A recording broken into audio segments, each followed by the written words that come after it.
So, needless to say, last year was quite an interesting year for a lot of people, quite a difficult year. For organizations and businesses, a number of challenges presented themselves, and there are a number of solutions to those challenges. To talk about some of the lessons we learned or maybe should learn from the year 2020 in the organizational communications world, I'm talking today with Bradley Cooper, editor for Digital Signage Today. Hello, Mr. Cooper. Hi, how are you doing? Good. Thank you for joining me today. Pleasure to be on. I'd like to thank Mr. Cooper for talking to me today, and I'd like to thank all of you for listening.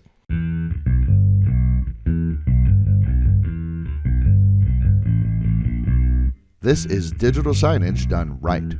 Whether you're new to digital signage or a seasoned pro, this podcast gives you practical advice about systems, communications, and content to better engage your audience. I'm Derek DeWitt, Communications Specialist for Physics. Welcome to Digital Signage Done Right. So, Digital Signage Today is, what is it? It's like a news organization that kind of focuses on digital signage, but you guys do other things too, right? You look at kiosks and AI and other sort of digital communications technologies. Yes, that's correct. Digital Signage Today mainly focuses on digital signage, but we also look at things like digital out of home and touchscreen kiosks and all the latest trends in those industries, such as touchless. Right. You've seen it all. You're up to date on the state of the art. You have a pretty good idea of where things are heading in this space and so on. Mm-hmm. Yes, that's correct. So, 2020. Wow, what a year, huh? Oh, yeah, definitely. It was definitely a really crazy time. Like, it's kind of unprecedented, I think, isn't it? Obviously, I think the word unprecedented gets thrown around a lot, but it definitely has applied to this year in many ways, especially in our generation and in our lifetimes. That's true. So what are some of the things that have come up in the digital signage and digital communications world, and some of the challenges that the whole COVID-19 debacle sort of presented? Obviously, the number one thing is, wow, not a lot of people were physically in their workspaces or at their university or things like this. And so digital signage, did we even need it? Right. That was the big issue. I'd say the number one issue is just the fact that during the shutdowns, digital signage, biggest market, retail, took a big hit. Either A, because of some of those retailers were shut down during the whole COVID stuff, or B, those retailers took a big hit to their revenues. They didn't have that extra advertising money. So that was probably the biggest hit. And also, as you mentioned, just certain places like universities and entertainment venues like sports arenas being shut down as well to begin with. Right. Yeah. Cinemas, obviously, nobody's going to the cinema. Nobody's seeing your digital posters. You spend all this time designing, so on and so forth. Mm-hmm. So how did different companies adapt to this? What did they do? Did they transition their digital signage to like online to try and reach customers and their audience that way? So they did a number of things. And the first really big one is they just went back and looked at their solutions and asked this question: in what way can our current digital signage offerings meet the needs of companies right now during COVID-19? Right. And for some of them, that was pretty easy. Some of them, for example, if they already had a content management system that was very, what's the word I'm looking for, very versatile, they could simply offer, okay, here are some COVID-19 safety messages. We'll put them in a template. We'll give you like a package of content so you can update your displays to say, hey, customers, keep 6 feet away, wear your masks, wash your hands, and all that. Right. Don't sneeze on each other. Right. And the rest had to look at what new solutions can we develop to meet those needs. And some of those solutions include things like deploying displays right outside the entrance. to let people know, okay, we're at capacity, you can't come in, or we're not at capacity yet, come in, sort of a. So like a leveraging a queuing system. Yeah, and kind of like a green light, red light sort of system. Mm. Whereas other vendors, what they did, and this is especially in the kiosk side, is they began to look at, okay, people aren't as comfortable touching touchscreens anymore because all the germs and COVID-19 and all that. So what's like a touchless option we can add so customers can still interact with that kiosk or that interactive digital signage, but feel comfortable doing so? And there's been a lot of them. Like I saw a lot of companies been developing gesture control. Yeah, that's the thing. We've all been waiting for that, right? We all saw the movie Minority Report, and we're like, okay, where's that? Yeah, it's slowly coming into play now. Obviously, with that technology, it's going to run into some accuracy problems from the very get-go. I mean, the COVID-19 sort of catapulted the touchless side of things to the forefront. And so that market, which was in development but hadn't really hit its own, is starting to really go on its own, if you know what I mean. Well, I mean, I think maybe for a lot of companies, a lot of people might have just thought, oh, that's kind of cool. It's a little bit of a novelty item. I don't know that we really need it. Oh, here comes a situation now in the real world where actually we do need some kind of touchless solution. And yeah, right. And one way they've tried to do it to make it easy is to do things like put a QR code on their displays, Right. which people can just go on that, scan it, and then they can control the kiosk or digital screen from their phone. Oh, that's interesting. So the QR code doesn't take you out to some external webpage. It actually takes you to sort of an operational dashboard. Yes, that's correct. Now, what's interesting about that is that the effectiveness and how many people use it really depends upon the transience of the audience. Because a lot of times, like if you've got an audience that's very, transient, like at an airport, they're in and out, they probably won't be there for another year or maybe more. So they might not be as willing to scan a QR code. Right. But if you have an audience that's more settled, like a university, they're much more willing to do it. So that's a big pain point with that touchless technology. And then, of course, there's voice, obviously, too. I think voice user interfaces, VUIs, are also sort of becoming more popular. Right. And much like with touchless, voice had begun to be talked about in the industry before COVID-19 all hit. I remember, I think there was a blog someone posted on Digital Signage Day last year, well, 2 years now, about how voiceless is sort of the future because we're already all talking to our Alexas. So it only makes sense, hey, let's use that with a screen. Well, that's exactly right. I'm always talking about how, the goal is to create a, quote, more consumer-like experience. And if the digital signage technology isn't at least as good, engaging, and easy to deal with as my phone and the stuff that I use all the time in my home and so on, then, it just looks old-fashioned, even though it's this modern way of doing things. So this kind of stuff just seems like a natural progression to me. Right, definitely. That's definitely a big component to it. And especially with digital signage in general, it's really been trying to catch up, if you will, to the way the internet has done advertising. For example, if you log into your Facebook today, the ads you see are going to be tailored to what pages you like, what your comments are, what your political views are, what your religious views are. What your shopping habits are. Yeah, what your shopping habits are. So digital signage vendors have been trying to find a way to catch up to that. So give that Minority Report style. Give like the feeling of the Minority Report without the creepiness. Yeah, right. Please don't steal my eyeball.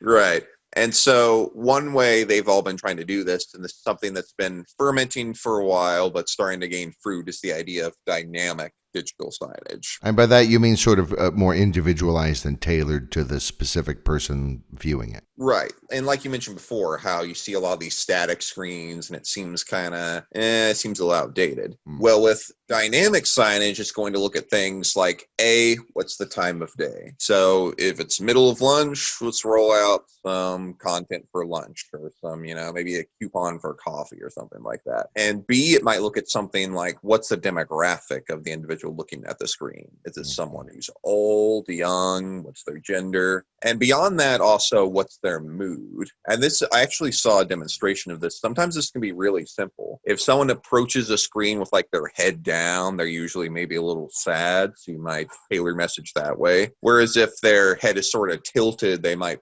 seem a little angry or a little bit, irritated. So you might tailor it for that.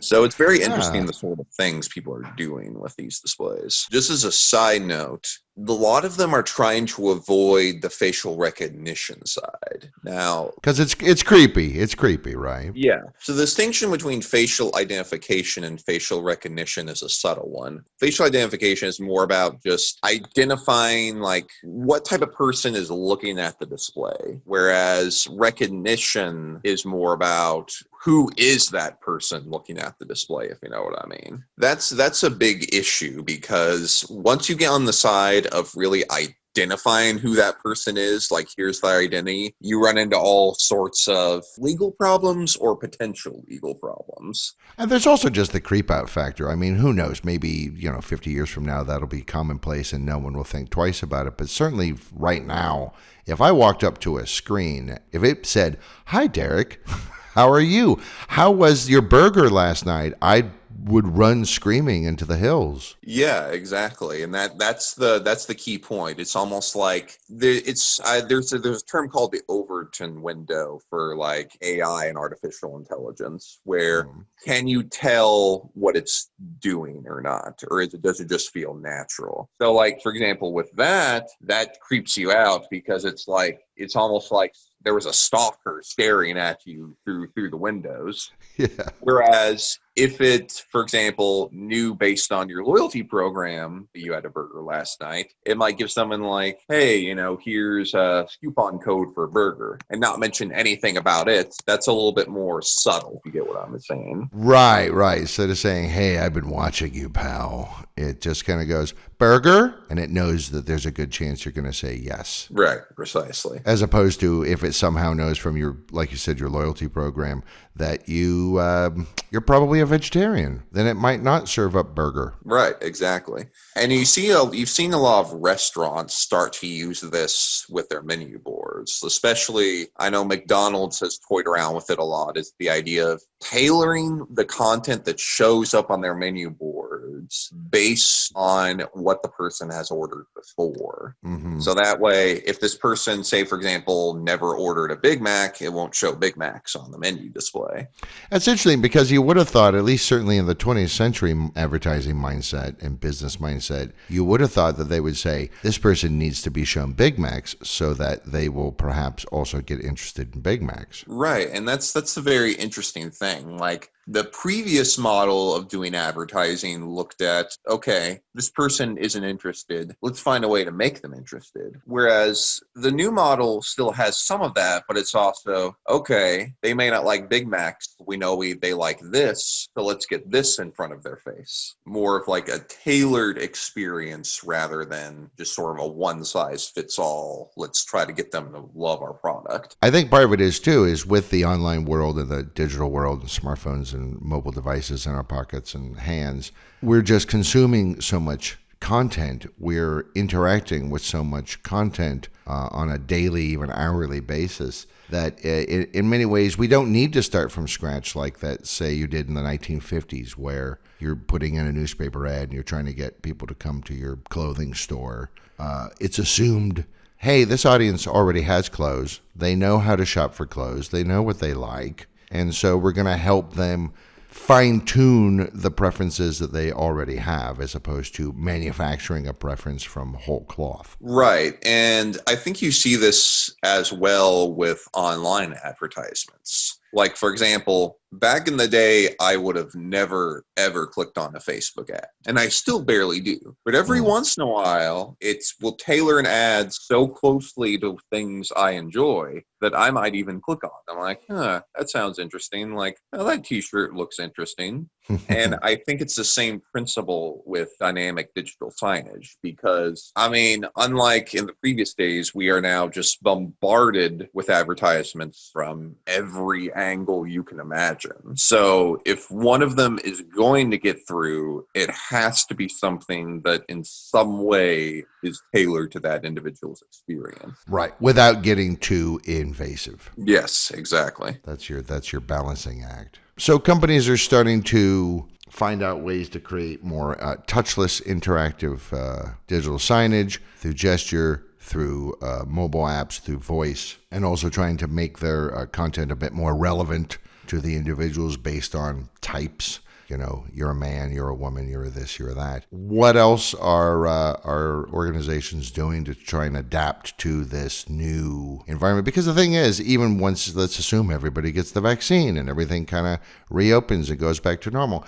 I don't think it's going to be the same. I think it's going to be altered and shifted. I think a lot of companies are going to start having a workforce that is at least part-time, if not a lot of the time, working remotely. I think we're going to see this with the universities. We're going to see a whole sort of sea change in the way that we deal with spaces and organizations made up of lots of people. Right. And I think one way that digital signage users specifically have tried to adjust is part of an older trend, and that's the idea of the omni-channel communications model. And what that is okay, let's take all of our marketing and communication tools. Let's take our digital signage, our website, our app, and let's make the experience seamless so that it seamlessly delivers the same message across all platforms. And that's been something that's been a big learning curve for organizations. I mean, just look, for example, at how many organizations have struggled to communicate effectively when they move to a model where a lot or everyone is working from home. So that's been a huge learning curve. And so I think for digital signage, it's about how can digital signage interact with and sort of be a part of that whole pastiche, if you will, of the omni-channel experience. Well, you know, Sean Matthews, the president and CEO of Visix, is very fond of saying that digital signage its purpose is to influence human behavior. That's what it's trying to do. It's trying to get people to wear a mask or sign up for the 401k program or attend the meeting or use some of the on-site facilities like the cafe or the spa or what have you. Obviously, it depends on the type of facility we're talking about, but it's all about influencing people's behavior in some way. Right, definitely. And that's an important component to keep in mind, because as a communications tool, it really needs to be speaking to customers' needs where they are at. And the only way to really do that is to have a strategy that is updating your content on a very regular basis. And I'll give you actually a pre-COVID-19 example of a display that didn't do that. I was at this retail gas station once, and they had one of those like displays within like the POS little display kit. So as I was looking at that, it was giving me content for like food from July, and it was the middle of winter. And I'm like, why are you giving me the summer content? And that's sort of a more severe example of the idea that the content really needs to be tailored, not just to the individual, but to the situation. Right, the place, the time. Right. And I saw, for example, a few digital billboards really do this right. For example, when COVID-19 was just coming into being and a lot of places were shut down, a lot of digital billboards would donate their space to say, hey, thank an essential worker or thank healthcare people. Or, for example, I saw this a lot. The students who weren't able to have a graduation, they'd put up their picture on there and said, congratulations to this graduate, and it would have their name in their picture. That's very nice. Because again, what you're doing is you're still training your audience to, when they are physically in the space or near your digital signs, whether they're billboards or whatever, that they get in the habit of looking at it regularly because there's something up there that's worthwhile or might be worthwhile. Right, exactly. And that's been what digital signage vendors, I think they've done a pretty good job at COVID-19, is just how can we help this business survive through all of this. And I remember there was one campaign, I can't remember the name of it right now, but it was very early on in 2020, that essentially donated digital out of home advertising space to small businesses who would obviously be suffering the most on all this COVID-19 restrictions and this illness itself. So they've really stepped up to sort of help businesses not just survive and to thrive through it. Right. It just because things got difficult or got weird for a while doesn't mean that it's all over. It just means I think agility is very important for modern companies, even before COVID. Right. Agility is definitely important. And also communication is just more important than ever, as you touched upon. And especially during, COVID-19, it became very important to communicate with your audience and your customers. Like, for example, here's our new hours, or here's our new expectations for you, or we're only open for pickup and things like that. And I've noticed that some companies could have really benefited from having a display. For example, there's been some times I've gone out to go to a business because their hours on their website say they're open till 7. I arrive there and all the lights are off. Then I drive up, there's like a little tiny paper sign that says, "Oh, we close at 5. Right. Well, if you'd had a display there, that might have been a little bit easier to see. And if you had integrated that more effectively with your website and your Google, then it's really just important to stay up to date with your customers. Sometimes businesses really underestimate how much that will affect the customer's perception of them. A lot of people might get a little wrong with digital signage because a lot of people look at it and will say, "Oh, that's a sales tool. So I'm just going to throw up, here's my ad of the week." And that's fine for some occasions. That's especially fine if, it's a digital billboard and you only have a few seconds. But it goes beyond that. It's not just for advertising. It's also for how we build a nice customer experience. Or on the employee side, how do we train employees? And that's been another thing where digital signage has been very effective during the pandemic, because if you're a retailer, how in the world are you going to train all your employees who are probably coming in and out because of, sickness or just because they quit? How are you going to teach them, here are all the new procedures, here are all the new cleaning procedures? And that's and that's definitely one way digital signage can help, by just reminders of do this and this order, like first wipe down this area, then wipe down that area, yada yada yada yada. Right, because until it becomes rote, until it becomes a habit. Yeah, because a lot of this stuff is new, or maybe the procedures change. Maybe, hey, we found a new way to do things. That key word there is change, because there is, especially during COVID-19, but it continues, there is constant change in both like government requirements and just the overall state of virus and the state of what people are comfortable with. Right. So having something that can communicate to people right away is incredibly important. If we can have that kind of omni-channel presence from, say, our favorite restaurants or whatever, it helps us navigate the new landscape after it shifts. That's been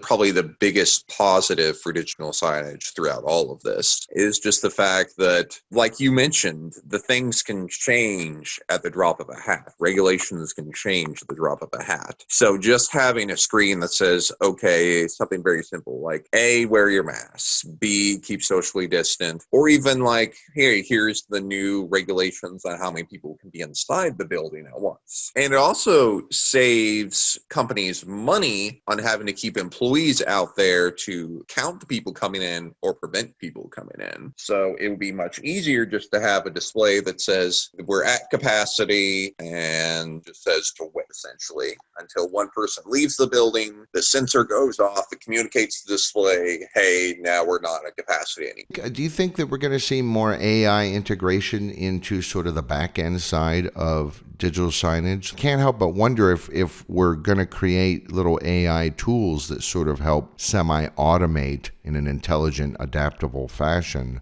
the process of not creating content, but at least scheduling it and figuring it out how to day part, how to do this, how to do that without a human having to do every little step and make every tiny decision. That is a very, very big trend that we're seeing a lot more of. And I can give you an example. So this one company did some work with McDonald's in Sweden to help them add some AI to the digital menu boards in the background so that the AI would automatically update content based on, day parting or, the conditions outside. So having that artificial intelligence integration can really help, like what you mentioned, just almost automating the digital signage. So you don't have to have someone necessarily extra on the back end going into the CMS and trying to figure it out and trying to approve all of it and trying to figure out what's the best for each time of day. Just having that AI tool to automate that makes it A, much more seamless, but B, far more dynamic. And even just the technology that even exists today, I think it can be leveraged into new uses like it occurs to me,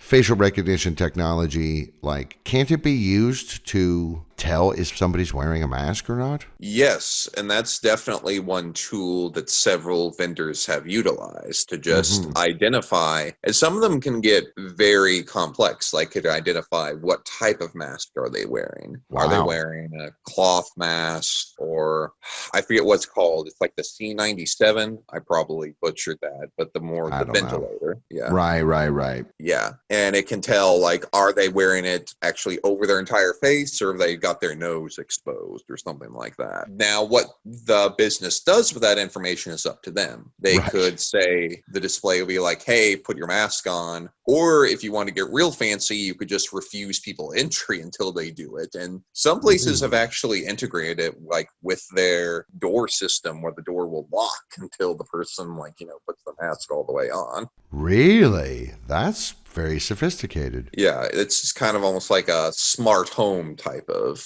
application. Talk about the Internet of Things. IoT has always been on the horizon, but it's got a little extra boost now that businesses realize they need to be smarter about the way they communicate, and also tracking customers, honestly, too. Because figuring out what the footfall pattern of a customer is like through the store is very important if you want to enforce social distancing. There's going to be, I think, a lot of movement, like we mentioned, in the AI space. But I think the key word that I would focus on end with is integration, because companies and vendors are finding all sorts of ways to integrate their solutions into sort of an all-in-one deal. One example I can think of is Coinstar, which those are those kiosks where you can drop off your extra coins. Oh, like at a supermarket, like I've got, I don't know, $18 worth of pennies. Yeah, one thing they've done is they've now started integrating displays on top of the kiosk so that businesses can advertise their product on that kiosk. So that's kind of like, why not? It's an extra tool for revenue, both for the kiosk itself and a way for companies to make a little extra money. And since if someone's approaching the Coinstar kiosks, they're already an active, invested customer anyway, because they're coming up to use it. So I think integration and capturing and meeting audiences where they're at, that's a trend that's just going to keep going.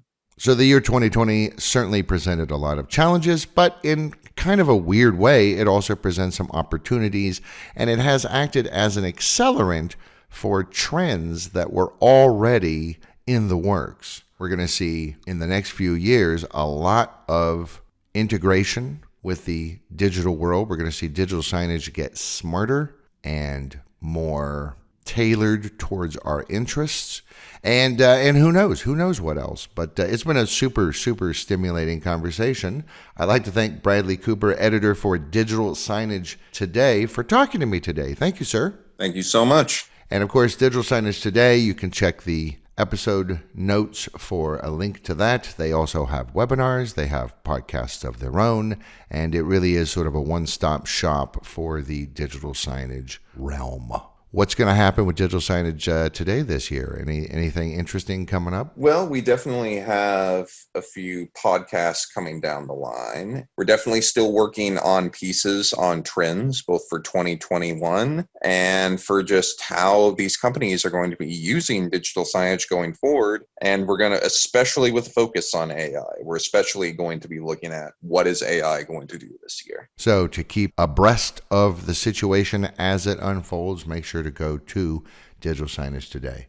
Again, check the show notes for that. Thank you again, and thank you everybody for listening. Hey, want more free stuff? Then head to the resources section of Visix.com for free masterclass guides, blogs, videos, and more to help you with your digital signs. Please share, subscribe, and leave a review of this episode, and connect with us on social media.